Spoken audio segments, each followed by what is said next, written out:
ሰላም የዴሊ ፎረም ቤተሰቦች፣ ኦማን በሆርሙዝ ወሽመጥ ላይ የሚጣለውን ቀረጥ በማመቻቸት እንዳትሳተፍ አሜሪካ አስጠነቀቀቻት። ኦማን በሆርሙዝ ወሽመጥ ላይ የሚጣል ቀረጥን በቀጥታም ይሁን በተዘዋዋሪ በማመቻቸት እንዳትሳተፍ አሜሪካ እወቂ ብላታለች። አሜሪካ አክላም ማንኛውም አካል በዚህ ተሳትፎ የሚገኝ ከሆነ ቅጣት ከአሜሪካ እንደሚጠብቀው ይወቅ ስትልም ተናግራለች።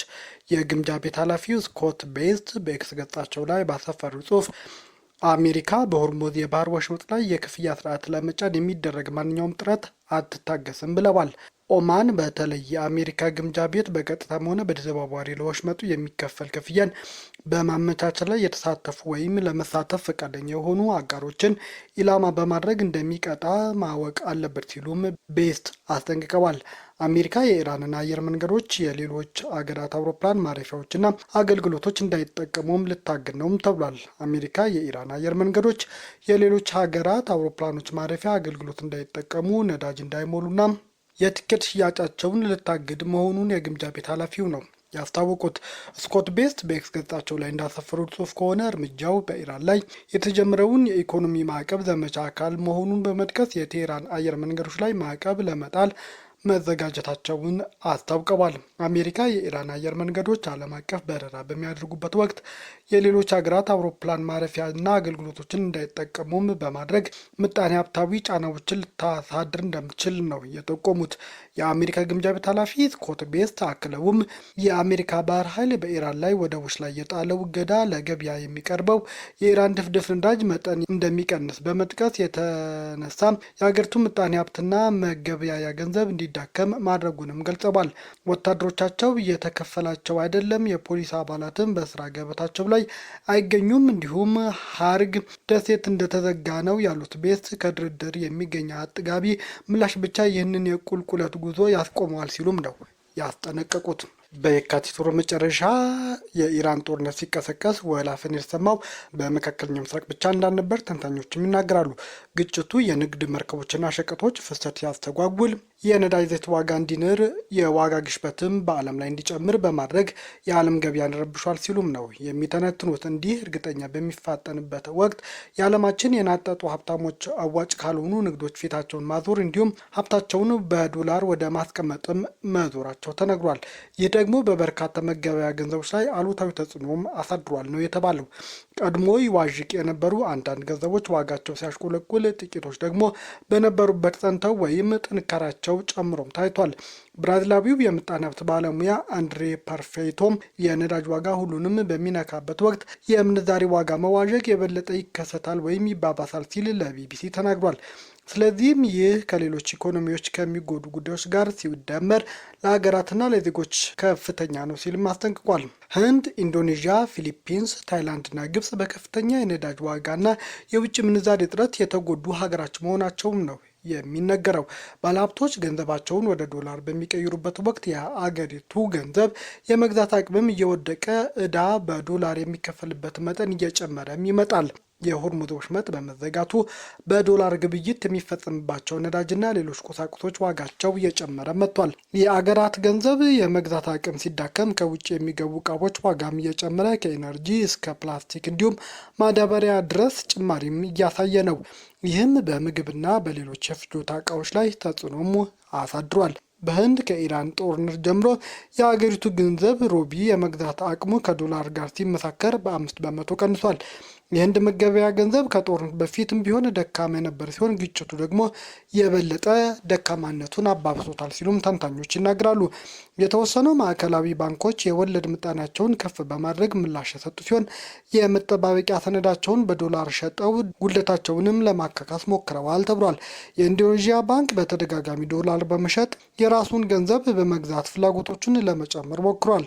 የወለድ ምጣኔ ሲጨምር ሰዎች ላስቀመጡት ገንዘብ ከፍ ያለ ገንዘብ ያገኛሉ። ነገር ግን የመኖሪያ ቤት ግዢ፣ ብድርና ሌሎች ብድሮች ላይም ከፍተኛ የክፍያ መጠን ያስከትላል ተብሏል። አንዳንድ ገንዘቦች በሁለት አቅጣጫ መዋዠቅ አሳይተዋል። እንደ ደቡብ አፍሪካ፣ ኮሎምቢያ፣ ቺሊ እና ሜክሲኮ ያሉ ሀገራት በዚህ ምድብ ውስጥ እንደሚካተቱም ነው የሚነገረው። እነዚህ ገንዘቦች ብዙውን ጊዜ ለዓለም አቀፍ ገበያ ጠንካራ ምላሽ ይሰጣሉ። ባለሀብቶቻቸውም ወደ ዶላር ሄደው ሲሸሸጉ ይደክማሉ። ነገር ግን የሸቀጦች ዋጋ ሲጨምር ወይም ለአደጋ ምላሽ ለመስጠት ፍላጎት ሲኖር በፍጥነት አቅማቸውን ሊያሻሽሉም ይችላሉ። ብራዚልና ማሌዥያ ጨምሮ አንዳንድ የኢነርጂ ላኪዎች በከፊል ከነዳጅ ዋጋ መጨመር ተጠቃሚም ሆነዋል።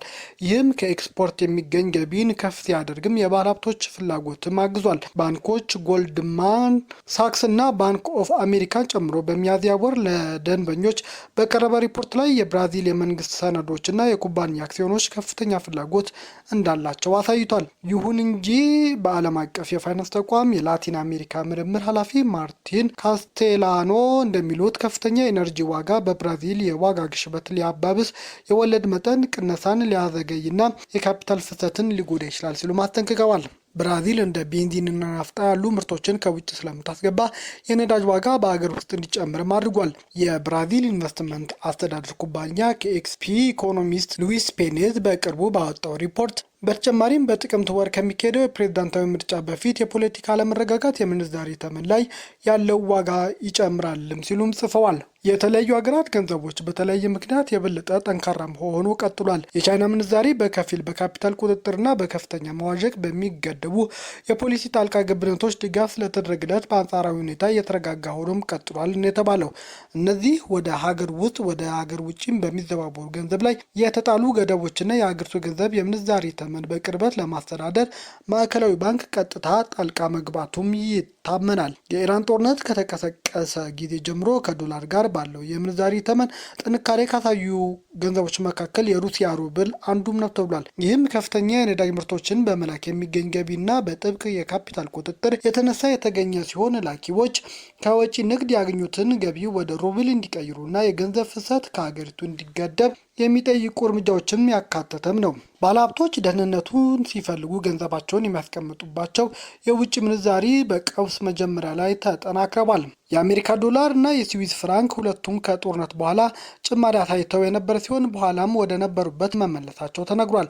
እንደ ኖርዌይ ክሮነር ያሉ ከነዳጅ ዘይት ጋር የተገናኘ ገንዘቦች ከድፍድፍ ነዳጅ ዋጋ መጨመር ጋር በተያያዘም ከፍተኛ ጭማሪ አሳይተዋል። የጃፓን ገንዘብ ግን ሀገሪቱ ከውጭ የምታስገባው ኢነርጂ ላይ በጣም ጥገኛ ስለሆነ ተዳክሟልን የተባለው። የካናዳና የአውስትራሊያ ዶላርም እንደ ድፍድፍ ዘይት፣ ጋዝ፣ ብረት፣ የድንጋይ ከሰል ያሉ ምርቶች ወደ ውጭ ስለሚልኩ የበለጠ ገቢ በማግኘት ተጠቃሚም ሆነዋል። ዩሮና የብሪታንያ ፓውንድ የራሳቸው የሆነ መዋዠቅ አጋጥሟቸዋል። ይህም ከፍተኛ ኢነርጂ ወጪ፣ የዋጋ ግሽበትና በአውሮፓ ውስጥ ያለው የእድገት መቀዛቀዝ ያስከተለው እንደሆነም ነው የተነገረው። የኢኮኖሚ ባለሙያዎች እንደሚሉት በኢራን ላይ የተሰነዘረው የመጀመሪያው የአየር ጥቃት ባለሀብቶች ገንዘባቸውን ወደ ጠንካራ የውጭ ምንዛሪ እንዲቀይሩም በማድረግ ዶላር አጠናክረዋል። ነገር ግን የአሜሪካ ምንዛሪ ከዚያን ጊዜ ጀምሮም ተዳክሟል። ይህም በማደግ ላይ ያሉ ገበያዎች ሊያግዝ ይችላል። ገንዘብ መበደር ይቀላል፣ እንዲሁም የፋይናንስ ጫናዎችንም ይቀንሳል። በማደግ ላይ ያሉ ሀገራት ምጣኔ ሀብታቸው ለመደገፍ የወለድ ምጣኔያቸውን ይቀንሳሉ። ባለሀብቶች በመዋለ ንዋያቸው ለማፍሰስ አይፈሩም። በማደግ ላይ ያሉ ኢኮኖሚዎች ምቹ ሁኔታ ይኖራቸዋል ሲሉም የዩናይትድ ኪንግደም ዩኬ ዓለም አቀፍ የኢንቨስትመንት ድርጅት የኢኮኖሚ ባለሙያው በቅርብ ባወጡት ሪፖርት ይፋ አድርገዋል። የበርካታ ታዳጊ ሀገራት እድገት በአሜሪካ ዶላር በመሆኑና ዋና ዋና ሸቀጦቻቸውም በዶላር ዋጋ ስለሚሸጥ የዶላር ሚና ማዕከላዊ ሆኖም እስካሁን ቀጥሏል። ይሁን እንጂ የዓለም አቀፍ የገንዘብ ድርጅት IMF በሚያዝያ ወር በኢራን ጦርነት ምክንያት የሚፈጠሩ መስተጓጉሎችን ዓለም አቀፍ ኢኮኖሚ ወደ ምጣኔ ሁኔታ እየገፉ መሆኑን አስጠንቅቋል። ይህም የደካማ እድገትና የከፍተኛ የዋጋ ግሽበት ጥምረትም ነው። በዚህ ሁኔታ የነዳጅ ዋጋ ከፍተኛ ሆኖ ስለሚቀጥል የዋጋ ግሽበቱ ስለማይረጋጋ የዓለም እድገት ወደ 2.5 በመቶ ሊወርድ ይችላል። የዋጋ ግሽበትም ወደ 5.4 በመቶ ከፍ ሊል እንደሚችልም ነው ያስጠነቀቀው። የዓለም አቀፍ የገንዘብ ድርጅት IMF የዓለም ምጣኔ ሀብት እድገት ወደ 2 በመቶ የሚወርድበትና የዋጋ ግሽበት ከ6 በመቶ የሚበልጥበት ከባድ ሁኔታ ዘርዝሯል። ይህም በሐምሌ ወር ትንበያው ላይ እንደገና እንደሚያስተካክልም ነው የሚጠበቀው። በዩክሬን ጦርነት 500 ሺህ ገደማ የሩሲያ ወታደሮች መገደላቸውን የዩናይትድ ኪንግደም የስለላ ተቋም አስታወቀም። የዩናይትድ ኪንግደም የስለላ ተቋም የሆነው GCHQ የሩሲያ በዩክሬን ላይ ወረራ ከከፈተችበት 22 ጀምሮ 500 ሺህ ወታደሮቿ ተገድለውበታል ብሏል። የተቋሙ ዳይሬክተር አን ኪስት በትለር ይህን ቁጥር የገለጹት ለመጀመሪያ ጊዜ ባደረጉት ይፋዊ ንግግር ነው። በዚህ ንግግራቸው ዩናይትድ ኪንግደም ላይ ስለተደቀኑ ስጋቶች ለመጋፈጥ መወሰድ ስላለባቸው እርምጃዎች የሚያምኑባቸውን በተመለከተ ማብራሪያ ሰጥተዋል። የስለላ ኃላፊው ሩሲያ በመላው ዩናይትድ ኪንግደም የሚገኙ ወሳኝ መሰረተ ልማቶች ላይ ያለማቋረጥ ኢላማ እያደረገች ነው፣ ብሪታንያ ከባድ ጊዜ ላይ እንደምትገኝም አስጠንቅቀዋል። በብሪታንያ ግዛት ውስጥ ለተፈጸመ ተከታታይ የስለላ ሴራዎች እንዲሁም በቅርቡ በዩናይትድ ኪንግደም እና በሌሎች የኔቶ ሀገራት ላይ የተከፈተው በግልጽ ያልታወጀ ድብቅ ጦርነት የሩሲያ መንግስት ተጠያቂ አድርገዋል። ኪየቭና ሞስኮ አንዳቸው የሌላቸውን ወገን ላይ የደረሰውን የጉዳት መጠን በተመለከተ በተከታታይ ቁጥሮች ሲገልጹም ቆይተዋል። በራሳቸው ወታደሮች ላይም የደረሱ ጉዳቶች ግን ይፋ አላደረጉም። ይሁን እንጂ የካቲት ላይ የዩክሬን ፕሬዝዳንት ቭላዲሚር ዘለንስኪ ሀገራቸው ከ22 ጀምሮ 55 ሺህ ወታደሮች እንዳጣችም ፍንጭ ሰጥተው ነበር። የቢቢሲ የሩሲያ ቋንቋ አገልግሎት ሜዴይዞን ከተሰኘው ገለልተኛ ዜና ምንጭና ከበጎ ፈቃደኛ ቡድን ጋር በመሆን ከየካቲት 22 ወዲህ ሩሲያ ላይ የደረሰው ጉዳት መጠን ቆጥሯል። በተሰበሰበው ዝርዝር ላይም መሞታቸው በይፋ መረጃዎች፣ ጋዜጣዎች፣ መገናኛ ብዙሃን እንዲሁም በመቃብር ስፍራዎች አማካኝነት የተረጋገጠ ሰዎች ዝርዝርም ተመዝግቧል። ቢቢሲ እስካሁን በዩክሬን ለሩሲያ ሲዋጉ የተገደሉ 222539 ወታደሮችና መኮንኖች ስም ማረጋገጥም ችሏል። ትክክለኛ የሞቱ ቁጥር ከዚህም ሊበልጥ እንደሚችልም ነው ቢቢሲ ያስታወቀው። ቢቢሲ ያከማቸውት ያለው ወታደራዊ ባለሙያዎች በመቃብሮች፣ በጦርነት መታሰቢያዎች እንዲሁም ከሰው ሕልፈት በኋላ በታተሙ የህይወት ታሪኮች አማካኝነት የተሰበሰቡ መረጃዎች ከጠቅላላው የሟቾች ቁጥር ውስጥ የሚወክለው ከ45 እስከ 65 በመቶ ያህሉ ብቻ እንደሆነም አስታውቋል። የስለላ ኃላፊው ኬስት በትለር በንግግራቸው ወሳኝ መሰረተ ልማቶች፣ ዲሞክራሲያዊ ሂደቶችን፣ የአቅርቦት ሰንሰለቶችንና የህዝብ አመኔታ ኢላማ አድርጋለች ያሉት ሩሲያን ወቅሰዋል። የሩሲያ መንግስት እነዚህን ውንጀላዎች ውድቅ እያደረገ ነው። ኃላፊው አክለውም ሩሲያና ቻይና ህዋ ላይ ሰላማዊና ወታደራዊ ዓላማዎች ሲባል በከፍተኛ መጠን ኢንቨስት እያደረጉ መሆኑንም ተናግረዋል። የስለላ መስሪያ ቤቱ የሳይበር ጥቃቶችን ለማስወገድ እንዲሁም ግዴለሽ የማሰናከልና የግድያ ሙከራዎች ሲሉ የገለጿቸውን ድርጊቶች ለመከላከል እየሰራ መሆኑን ነው የተናገሩት። ቤተሰቦቻችን ዜናዎቻችን ከወደዳችሁት ላይክ አድርጎ ለሌሎች ተደራሽ እንድንሆንም ሼር አድርጎ አዲስ የሆናችሁ ደግሞ ሰብስክራይብ በማድረግ ቤተሰብ ይሁኑ። ሰናይ ጊዜ